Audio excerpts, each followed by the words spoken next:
जय श्री राधे कृष्णा। आप सभी का दिन शुभ और मंगलमय हो और कान्हा जी आप सभी की मनोकामनाएं पूर्ण करें। आज सुनिए कार्तिक मास महात्म्य का अध्याय 23।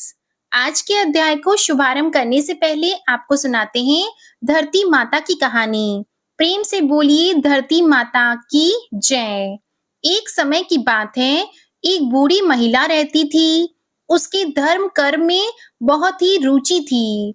वह हमेशा दूसरों की सेवा के लिए तैयार रहती। सुबह जल्दी उठती, बड़, पीपल, तुलसी आदि पौधों में जल डालती। विष्णु जी और कृष्ण भगवान की पूजा करना उसके रोज के नियम थे। इतना सब कुछ करने के बाद ही वह दूसरा काम करती थी। उसने अपने जीवन में इतना दान किया कि उसका सारा घर ही खाली हो गया। यहाँ तक कि उसने आवश्यक वस्तुएं भी दान में दे दी।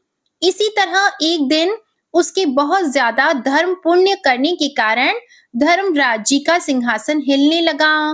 तो धर्मराज जी ने कहा, ऐसा दानी कौन हो गया है जिसके धर्म पुण्य के कारण मेरा सिंहासन हिल उठा है। फिर धर्मराज जी ने कहा कि अगर यह दानी इसी तरह दान और पुण्य करता रहेगा तो एक दिन जरूर मेरा सिंहासन छीन लेगा। फिर अपने दूत से उन्होंने कहा कि तुम जल्दी जाओ और उस दानी का पता लगाओ। फिर धर्मराज जी ने इस कार्य के लिए यमराज को भेजा। यमराज ने दानी का पता लगाने के लिए धरती पर आकर एक कोढ़ी मनुष्य का रूप धारण किया और कोढ़ी रूप धारण करके उसी गांव में आ गया जहां पर वह बुढ़िया रहती थी। वह कोढ़ी पूरे दिन गांव में कपड़ा मांगते हुए घूमता, लेकिन किसी ने भी उसे तन ढकने के लिए कपड़ा नहीं दिया। सर्दियों का समय था और बहुत तेज ठंडी हवा भी चल रही थी। वह आदमी फटे पुराने वेश में घूमते हुए सभी के घरों के आगे आवाज लगाता रहा कि कोई तो मुझे कपड़ा दे दो, कोई मुझे कपड़ा दे दो तन ढकने के लिए, मेरे पास कुछ नहीं है और इतनी ज्यादा ठंड में मेरी जान निकल जाएगी। कोई तो होगा जो मुझ पर दया करे। पर किसी ने उसकी इस बात की परवाह नहीं की। पूरे दिन यमराज कोढ़ी का रूप धारण करके घूमते रहे, पर किसी ने भी उन्हें कपड़ा नहीं दिया। रात होने को आई, तभी वह उस बुढ़िया के घर के आगे से निकले तो उसने आवाज लगाई कि कोई मुझे तन ढकने के लिए कपड़ा दे दो। फिर उसकी आवाज बुढ़िया के कानों में गई तो वह अपनी बहू से कहने लगी कि बहू उठो, जाकर देखो कि बाहर कौन है। मुझे यह किसी मांगते भिखारी की आवाज लगती है। उसे सर्दी लग रही होगी, तुम बाहर जाओ और देखो, उसे पूछो कि उसे क्या चाहिए।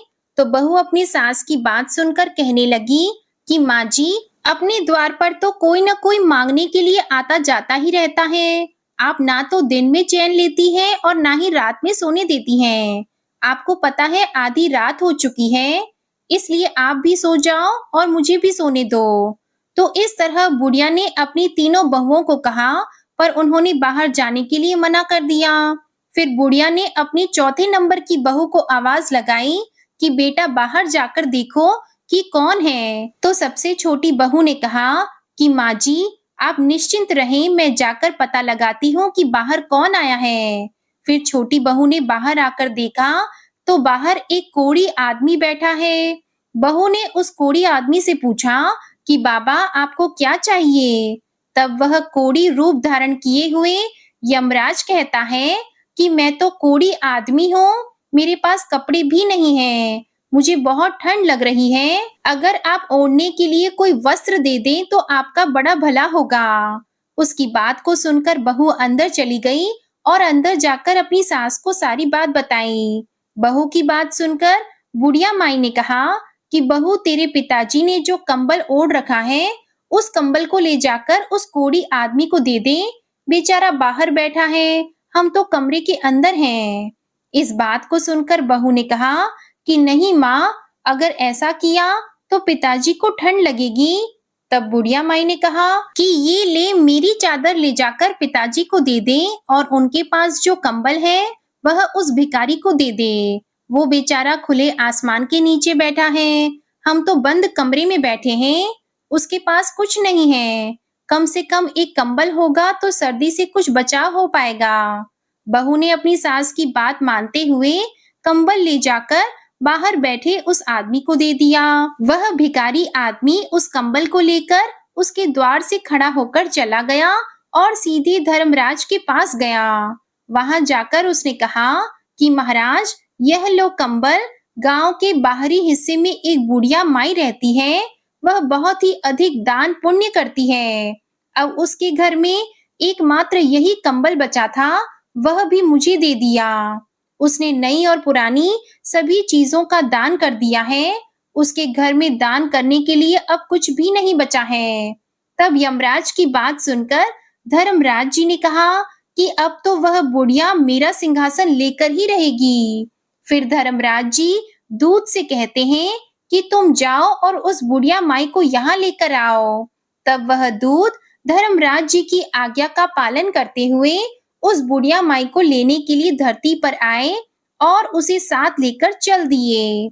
बुढ़िया माई ने वहां पहुंचकर जैसे ही पहला कदम उठाया तो रखने के लिए नीचे पानी था।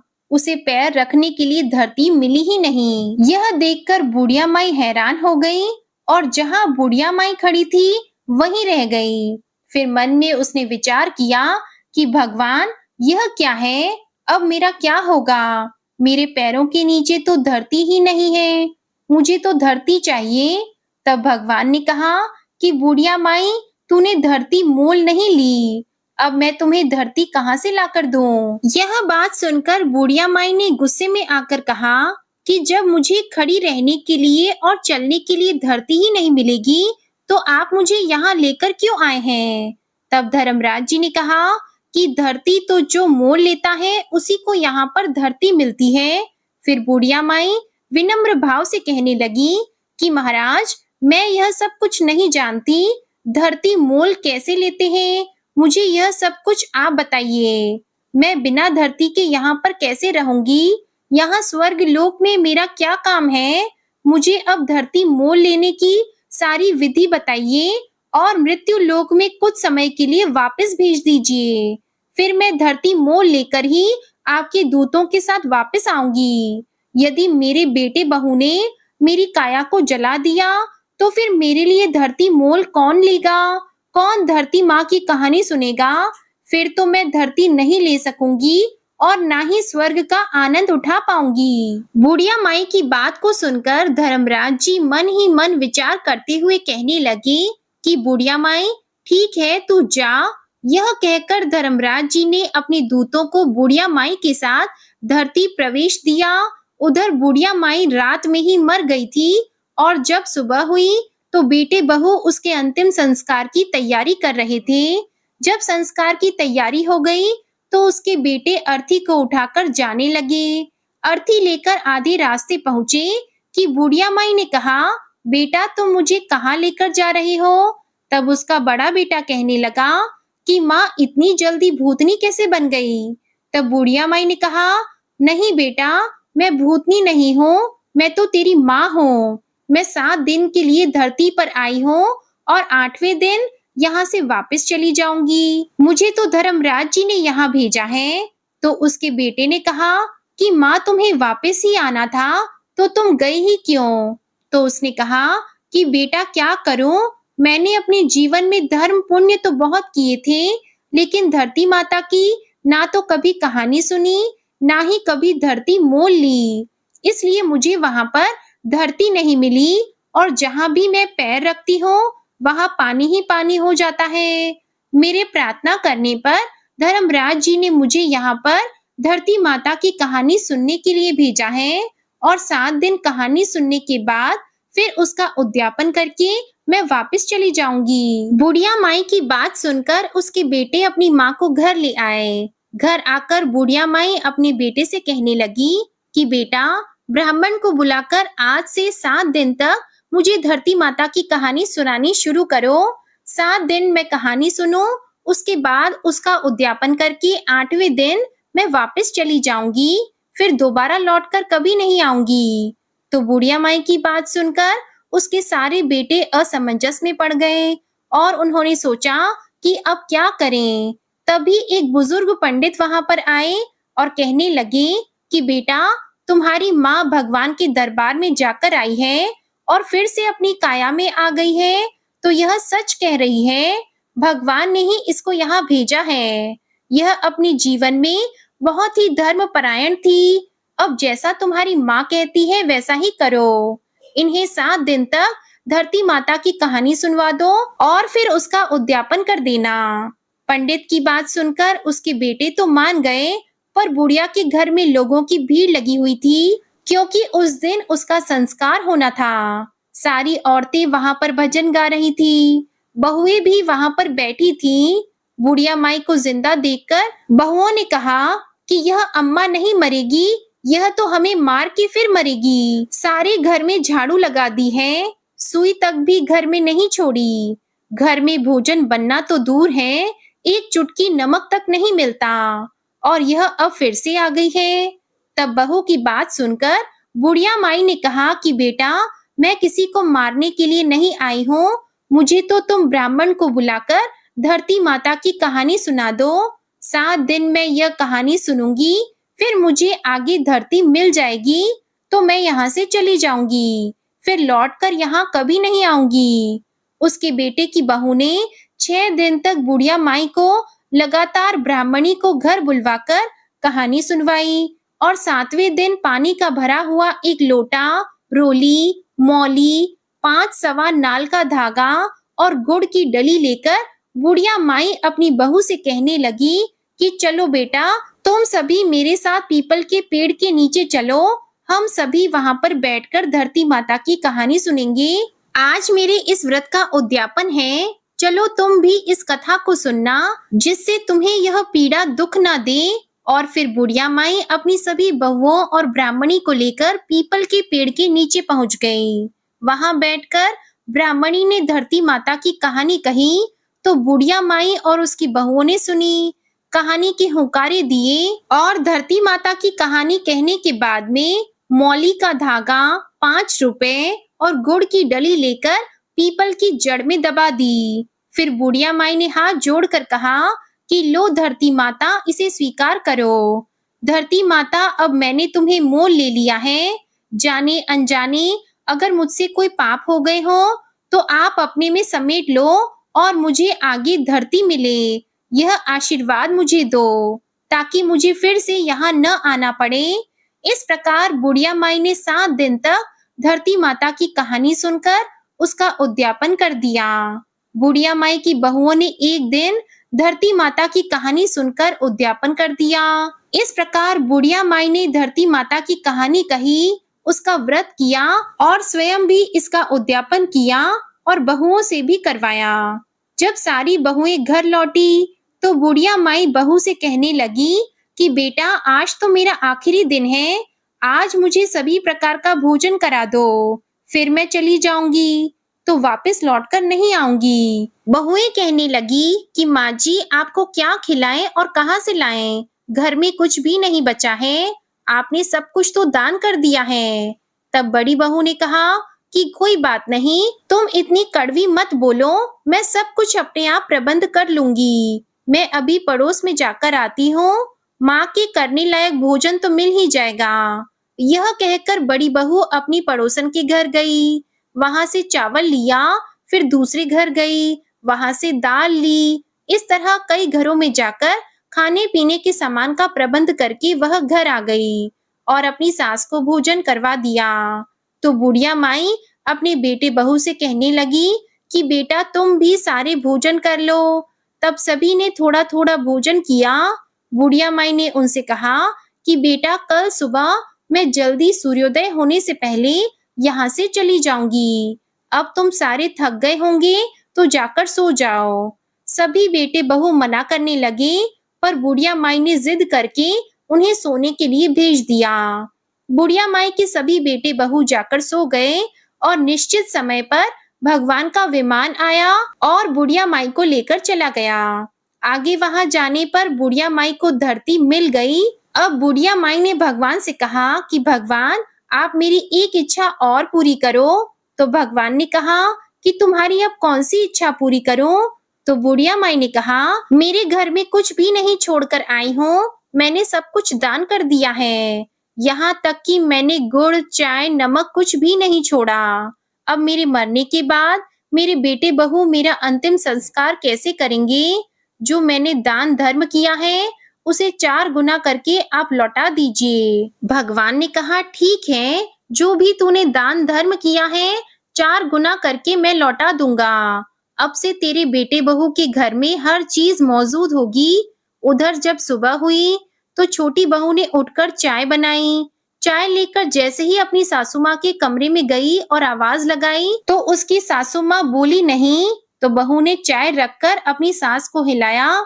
सासू माँ का शरीर तो अकड़ गया था। वह अपनी जेठानी के पास आई और कहने लगी कि सासू माँ तो अकड़ के सो गई है, कुछ भी नहीं बोल रही। तुम जाओ, तुम ही संभालो। तब उसकी जेठानी बोली कि आज सासू माँ के 7 दिन पूरे हो गए हैं, आज 8वां दिन है, तो सासू माँ को तो जाना ही था। वह अपने पति के पास गई और कहने लगी कि माँ जी तो सच में भगवान के घर चली गई है। उसके सारे बेटे दौड़कर अपनी माँ के पास आए और फिर आंगन में लाकर सुला दिया। तो छोटी बहू ने कहा कि मैंने सदा आपकी सुनी है और आपकी हर बात मानी है, आज आप मेरी बात सुनो। तो सभी ने कहा कि बोलो, क्या बात है? तब छोटी बहू ने कहा, इस लोटे में जल है, इसी पानी से छींटे देकर सासू माँ को ले जाओ। संस्कार के लिए तो 7 दिन पहले ही नहला दिया था।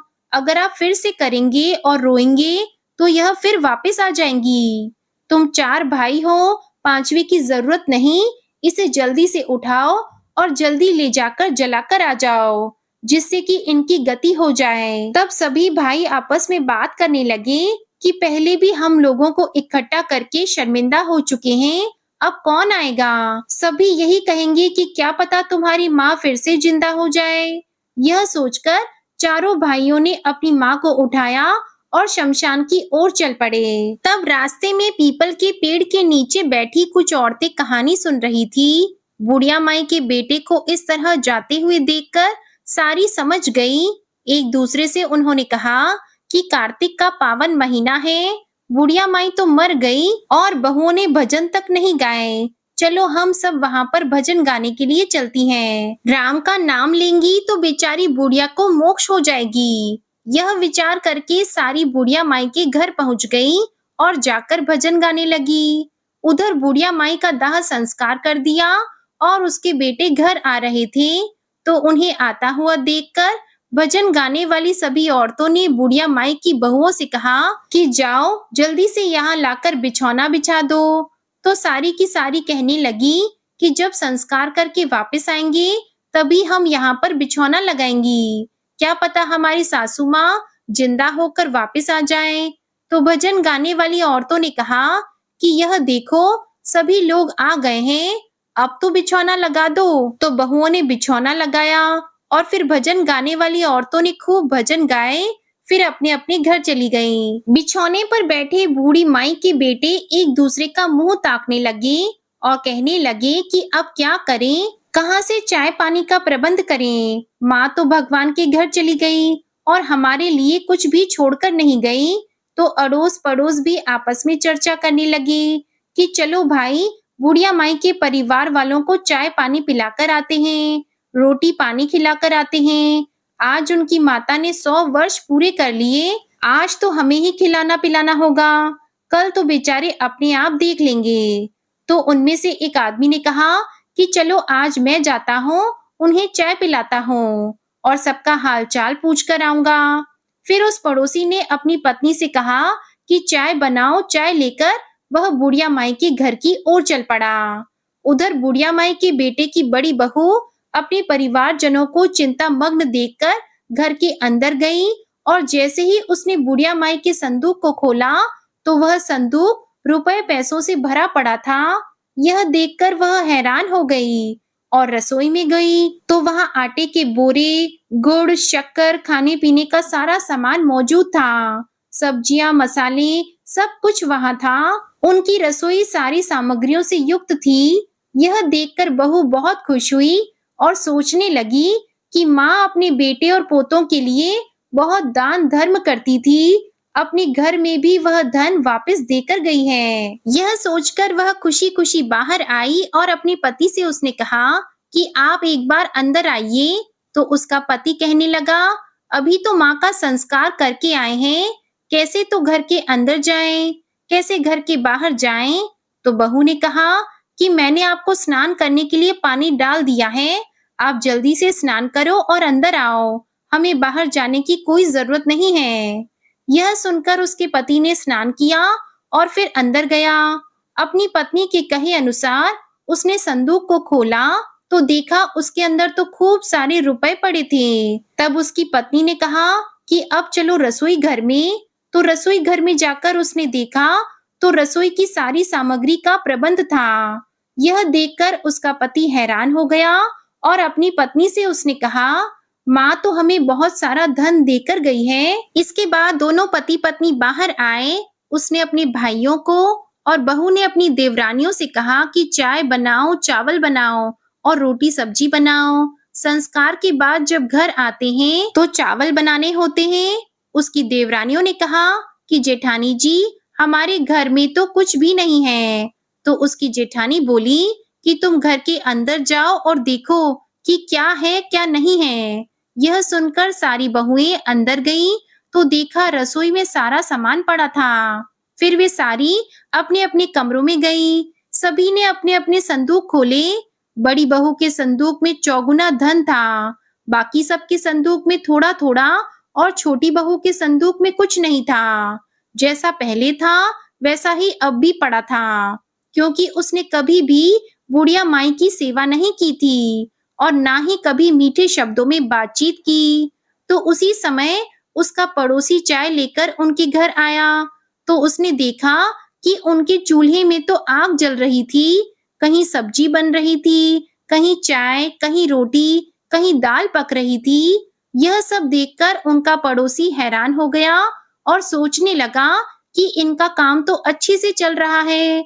ऐसा मन में विचार करता हुआ वह पड़ोसी बुढ़िया माई के बेटों से कहने लगा कि मैं तो आपके लिए चाय लेकर आया था और आप तो चाय बना रहे हैं।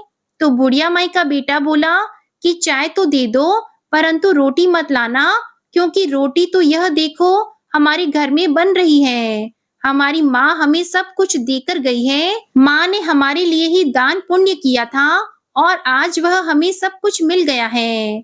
आज हमारे घर में अन्न और धन की कोई कमी नहीं है। हे धरती माता, जैसे आपने बुढ़िया माई का अगला और पिछला सुधार किया, वैसे ही सबका सुधारना। जैसे बुढ़िया माई को धरती मिली, वैसे धरती माता सबको मिले। जो भी भक्त कार्तिक का स्नान करके व्रत रखे, दान पुण्य करें, धरती माता की कथा सुने, उसकी 7 पीढ़ियां राज करें। बोलिए धरती माता की जय। अब सुनिए आज का कार्तिक मास महात्म्य।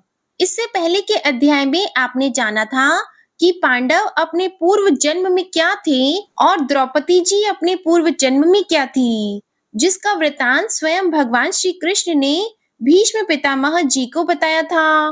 भीष्म पितामह ने भगवान श्री कृष्ण के मुखा अरविंद से भीष्म पंचक व्रत के महात्म्य का वर्णन भी सुना। ये सारी कथाएं श्री ब्रह्मा जी अपने मानस पुत्र देवर्षि नारद जी को सुना रहे हैं। तो ब्रह्मा जी कहने लगे, हे नारद, कार्तिक शुक्ल एकादशी को भगवान विष्णु अपने 4 मास के शयन के पश्चात उठते हैं, इसलिए इसे हरि प्रबोधिनी एकादशी भी कहा जाता है।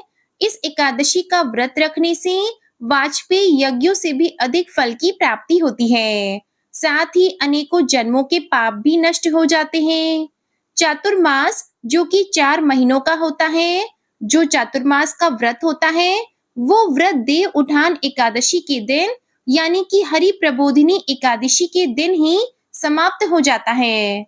इस दिन व्रत करने वाला यदि ओम नमो भगवते वासुदेव मंत्र का जप और रात्रि को जागरण करे तो उसे वर्ष की सभी एकादशियों का फल प्राप्त हो जाता है। इस एकादशी का व्रत सभी प्रकार की सिद्धियां और अंत में मोक्ष प्रदायक तो है ही। आज भगवान विष्णु की विशेष पूजा और देवताओं के जागने के उपलक्ष्य में समारोह भी करना चाहिए। इस व्रत के साथ साथ भीष्म पंचक व्रत करने वाले तो प्रभु के विशिष्ट प्रिय पात्र बन जाते हैं। भीष्म पंचक व्रत कार्तिक शुक्ल एकादशी से प्रारंभ होकर पूर्णिमा को समाप्त हो जाते हैं। इस दिन ऋषि और पितृ तर्पण करना चाहिए और भीष्म पंचक व्रत में वसु के अवतार शांतनु नंदन, चंद्रवंश में उत्पन्न व्याघ्रपद गोत्र, संस्कृत प्रवर, संतति रहित गंगा जी के पुत्र, सत्य व्रत धारण करने वाले आजन्म ब्रह्मचारी भीष्म जी का प्रतिदिन तर्पण करने से वर्ष भर की सभी पाप भी नष्ट हो जाते हैं। भीष्म पंचक व्रत करने वाला पूर्णमासी और प्रतिपदा अर्थात एकम को खीर का भोजन ब्राह्मणों को कराएं, यथाशक्ति दान दक्षिणा देकर उन्हें संतुष्ट करें और उसके बाद स्वयं भोजन करें। चातुर्मास का व्रत करने वाले व्यक्ति इन 4 मासों में जिन जिन वस्तुओं का त्याग करते हैं वे भी आज के दिन अपना चातुर्मास का व्रत पूर्ण करके आज से दोबारा उन वस्तुओं का पुनः प्रयोग भी प्रारंभ कर सकते हैं। आज का अध्याय समाप्त हुआ। इसके आगे का वृतांत आप अगले अध्याय में सुनिएगा। अब सुनिए श्री तुलसी चालीसा। जय जय तुलसी भगवती सत्यवती सुखदानी, नमो नमो हरि प्रेयसी श्री वृंदा गुण खानी। श्री हरि शीश बिरजनी देहो अमर वर अम्ब, जनहित है वृंदावनी अब न करहु विलंब। धन्य धन्य श्री तुलसी माता, महिमा अगम सदा श्रुति गाता। हरि के प्राण हो से तुम प्यारी, हरि ही हेतु कीन हो तप भारी। जब प्रसन्न है दर्शन दीन हो, तब कर जोरी विनय उस कीन हो। हे भगवंत कंत मम होहु, दीन जानी जन छाड़हु छोहु। सुन लक्ष्मी तुलसी की बानी, दीन हो शाप कद पर आनी। उस अयोग्य वर मांगन हारी, हो विटप तुम जड़ तनुधारी। सुनी तुलसी शप्यो तेहि ठामा, करहु वास तुहु नीचन धामा। दियो वचन हरि तब तत्काला, सुनहु सुमुखी जनि होहु बिहाला। समय पाई वो द्रौपदी तोरा, पूजी हो आस वचन सत मोरा।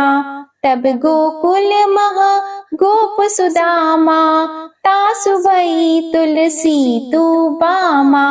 कृष्ण रास लीला की माही, राधे शक्यो प्रेम लखी नाही। दियो शाप तुलसी तत्काला, नर लोकी तुम जन्महु बाला। या गोप वह दानव राजा, शंख चूड़ नामक शेर ताजा। तुलसी भई तासु की नारी, परम सती गुण रूप अगारी। अस द्वे कल्प बीत जब गयऊ, कल्प त्रेत जन्म तब भयहु। वृंदा नाम भयो तुलसी को, असुर जलंधर नाम पति को। करि अति द्वंद अतुल बल धामा, लीन्हा शंकर से संग्रामा। अब निज सैन्य सहित शिव हारे, मरहि न तब हर हरि ही पुकारे। पतिव्रता वृंदा थी नारी, को न सके पति ही संहारी। तब जलंधर ही भेष बनाई, वृंदा ठिग हरि पहुँचियो जाई। शिव हित लहि करी कपट प्रसंगा, कियो सतीत्व धर्म तो ही भंगा। भयो जलंधर कर सहारा, सुनी और शोक उपारा। तिहि क्षण दियो कपट हरि तारी, लखी वृंदा दुख गिरा उचारी। जलंधर जस हत्यो अभीता, सोई रावण तस हरि सीता। अस प्रस्तर सम हृदय तुम्हारा, धर्म खंडी मम पति सहारा। यही कारण लही शाप हमारा, हो होवे तनु पाषाण तुम्हारा। सुनि हरि तुरत ही वचन उचारे, दियो शाप बिना विचारे। लखियो न निज कर तूति पति को, छलन चाहियो जब पार्वती को। जड़मति तो अस हो जड़ रूपा, जगमह तुलसी विटप अनूपा। धग्व रूप हम शालिग्रामा, नदी गंड की बीच ललामा। जो तुलसी दल हम ही चढ़ी है, सब सुख भोगी परम पद पई है। बिनु तुलसी हरि जलत शरीरा, अतिशय उठत शीश उर पीरा। जो तुलसी दल हरि शिर धारत, सो सहस्त्र घट अमृत डारत। तुलसी हरि मन रंजनिहारी, रोग दोष दुख भंजनिहारी। प्रेम सहित हरि भजन निरंतर, तुलसी राधा में नाही अंतर। व्यंजन हो 56 प्रकारा, बिन तुलसी दल न हरि प्यारा। सकल तीर्थ तुलसी तरु छाही, लहत मोक्ति जन संशय नाही। कवि सुंदर एक हरि गुण गावत, तुलसी निकट सहस गुण पावत। बसत निकट दुर्वासा धामा, जो प्रयास ते पूर्व ललामा। पाठ करहि जो नित नर नारी, होहि सुख भाषहि त्रिपुरारी। तुलसी चालीसा पढ़ी तुलसी तरु ग्रह धारी, दीप दान कर पुत्र फल पावहि बंद्यहु नारी। सकल दुख दरिद्र हरिहार, है परम प्रसन्न। आशी धन जन लड़हि ग्रह, बसहि पूर्ण अत्र। लाहि अभिमत फल जगत, मह लाहि पूर्ण सब काम। जे दल अर्पहि तुलसी तहाँ, सहस बसहि हरि राम। तुलसी महिमा नाम लख, तुलसी ही सूत सुख राम। मानस चालीसा रचियो जग, मह तुलसी दास। तुलसी चालीसा समाप्त। प्रेम से बोलिए तुलसी माता की जय। अब आप सुनिए तुलसी माता की आरती। तुलसी महारानी नमो नमो, हरि की पटरानी नमो नमो। तुलसी महारानी नमो नमो, धन तुलसी पूरण तप कीनो। शालिग्राम बनी पटरानी नमो नमो। तुलसी महारानी नमो नमो, हरि की पटरानी नमो नमो। जाकी पात्र मंजरी कोमल, श्रीपति कमल चरण लपटानी नमो नमो। तुलसी महारानी नमो नमो, हरि की पटरानी नमो नमो। कौन से महीने बोई रानी तुलसा, कौन से महीने हुई हरियाली नमो नमो। कौन से महीने हुई तेरी पूजा, कौन से महीने हुई पटरानी नमो नमो। तुलसी महारानी नमो नमो, हरि की पटरानी नमो नमो। आषाढ़ मास में बोई रानी तुलसा, सावन मास में हुई हरियाली नमो नमो। तुलसी महारानी नमो नमो। कार्तिक मास में हुई तेरी पूजा, मंगसिर मास में हुई पटरानी नमो नमो। तुलसी महारानी नमो नमो।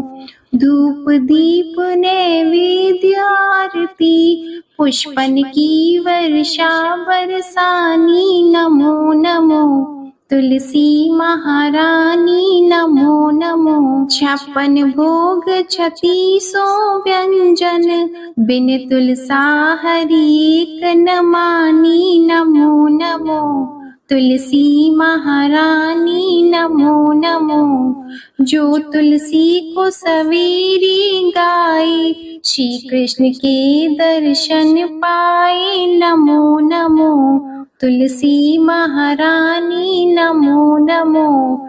जो तुलसी को दोपहर में गाए, खीर खांड का भोग लगाए, नमो नमो तुलसी महारानी नमो नमो। जो तुलसी को सांझ को गाए, श्री कृष्ण की आरती उतारे, नमो नमो तुलसी महारानी नमो नमो। जो तुलसी को रात को गाए, श्री कृष्ण के चरण दबाए, नमो नमो तुलसी महारानी नमो नमो। सभी सखी मैया तेरो यश गावे, भक्ति दान दीजिए महारानी, नमो नमो तुलसी महारानी नमो नमो।